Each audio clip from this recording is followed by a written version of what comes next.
Winter arrives and temperatures drop, and many people try to keep their plants alive on their windowsills.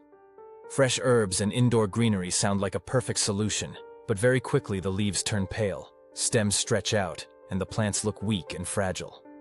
Most people blame overwatering, underwatering, poor seeds, or bad soil, but the real reason indoor plants struggle in winter is usually something completely different. The main problem is not water, not soil, and not temperature, but lack of proper light. Light is the energy that drives photosynthesis and allows plants to absorb nutrients and grow. Without enough light, roots weaken, leaves lose color, stems become thin and brittle, and the plant focuses solely on survival instead of growth. Even the best soil and careful watering cannot save a plant that is starved of light. Many people assume that sunlight through a window provides enough light, especially on a south-facing sill. But in winter, the sun sits low in the sky, rays pass through more atmosphere, and much of their energy is lost. Standard window glass also blocks important wavelengths, especially red and blue, which are essential for growth and development. Besides light intensity, day length is crucial.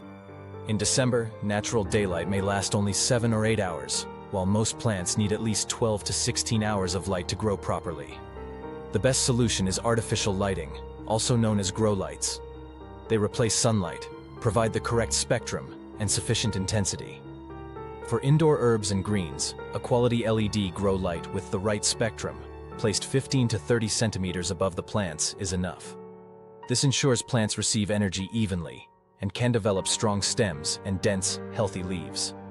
The ideal light schedule is 14 to 16 hours a day, and using Atomer guarantees consistent lighting without the risk of forgetting or irregularity. Once plants receive enough light, everything else becomes easier. Their water and nutrient needs increase, but they can now properly use soil and fertilizer. Plants become strong, leaves dark green, stems firm, and they stop stretching and becoming pale. Even more demanding herbs like basil or dill will grow lush, aromatic leaves ready for use. In short, if your plants look weak and pale in winter, the problem is almost always insufficient light. Don't try to fix it with more water or extra fertilizer. Solve the light problem, and most other growing issues disappear. Artificial lighting allows your plants to survive the winter and grow healthy, full, and flavorful, transforming a dark and cold windowsill into a little sunny corner where your plants thrive as if it were summer.